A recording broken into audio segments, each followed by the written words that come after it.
Okay, good morning. बड़ी खुशी हो रही है आप लोगों के बीच मुझे आज बैठ के। मैं हूँ major general Sanjeev Dogra, retired. मैंने आर्म फोर्सेस में 37 साल सर्विस की है और मेरे साथ बैठे हुए मेरे फादर मिस्टर DN डोगरा, जो सीनियर साइकोलॉजिस्ट थे सर्विसेज सिलेक्शन बोर्ड में। इनका 30 साल का एक्सपीरियंस सर्विसेज सिलेक्शन बोर्ड का है और 30 साल का एक्सपीरियंस गाइडेंस और कोचिंग का है। तो आप देख सकते हैं टोटल मिला के हम दोनों का लगभग 100 साल का एक्सपीरियंस है। तो पहली बात तो ये है कि मैं बहुत शुक्रगुजार हूँ जम्मू और कश्मीर के स्टेट का और यहाँ के लोगों का।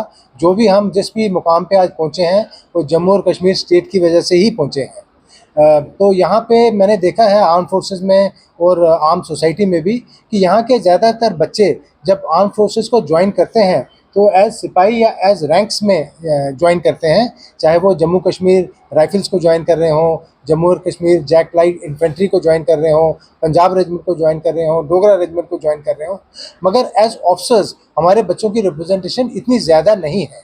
इसके दो मुख्य कारण हो सकते हैं। पहला रीज़न हो सकता है कि यहाँ के बच्चों में अवेयरनेस थोड़ी कम हो, और दूसरा रीज़न हो सकता है कि यहाँ के बच्चों को अपॉर्चुनिटी यानी कि गाइडेंस और कोचिंग थोड़ी कम मिल रही हो।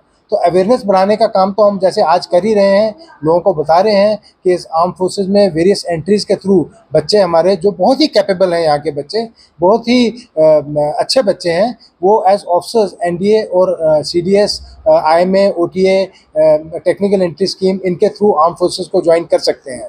उनको हेल्प करने के लिए यहाँ पे कोचिंग सेंटर खोला है। हमने देखा है जिन बच्चों को थोड़ा बहुत पता होता है आर्म फोर्सेस के बारे में, वो बच्चे चंडीगढ़ और दिल्ली और दूसरे शहरों में कोचिंग लेने के लिए जाते हैं, जो बहुत ही कॉस्टली भी होता है। उस कोचिंग की क्वालिटी इतनी अच्छी भी नहीं होती और उस कोचिंग में टाइम भी बहुत ज़्यादा वेस्ट होता है।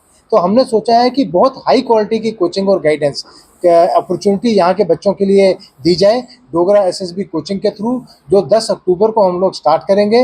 और यहाँ पे अपना जो हमारा एक्सपीरियंस है, मेरे फादर का और मेरा एक्सपीरियंस सर्विसेज सिलेक्शन बोर्ड में और आर्म फोर्सेस में, इस एक्सपीरियंस को यूज़ करते हुए हम बहुत ही अच्छे और सीखे हुए और एक यूनिक मेथड से बच्चों की पूरी पर्सनैलिटी को मॉडिफाई करके उनको अच्छा ह्यूमन बीइंग बनाएंगे, ताकि वो आर्म फोर्सेस में ही नहीं, ज़िंदगी के हर एक वॉक में, हर एक पहलू में वो सक्सेसफुल और कामयाब हों। चाहे वो आर्म फोर्सेस में काम कर रहे हो, चाहे कहीं और काम कर रहे हो। हमारा मकसद ये है कि आर्म फोर्सेस के बच्चे जो ज्वाइन करना चाहते हैं ऑफिसर्स, वो तो हमारे पास आए ही।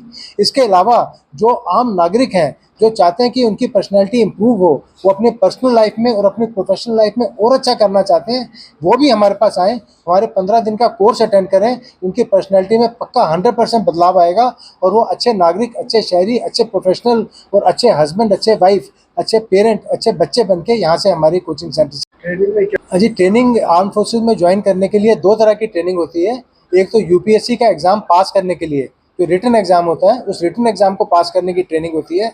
वो हमने 30 डेज़ और 45 डेज़ के 2 कोर्स रखे हैं। और दूसरी ट्रेनिंग होती है सर्विस सिलेक्शन बोर्ड का इंटरव्यू फेस करने की ट्रेनिंग, वो हमने 15 डेज़ की ट्रेनिंग रखी है। ये जो सर्विसेज सिलेक्शन बोर्ड का इंटरव्यू फेस करने की ट्रेनिंग है, ये बहुत ही टेक्निकल टाइप की ट्रेनिंग है। इसमें एक्सपर्टीज़ रिक्वायर होता है और वो हमारे पास है। मेरा कहने का मतलब जो चार्जेस हैं वो हमने, जो हमारा कोर्स है SSB कोचिंग का, वो 20,000 रुपीज़ उसके चार्जेस रखे हैं। मगर जो बच्चे जम्मू कश्मीर को बिलोंग करते हैं और जो बच्चे आर्म फोर्सेस वालों के बच्चे हैं, उनको हम डिस्काउंट देंगे।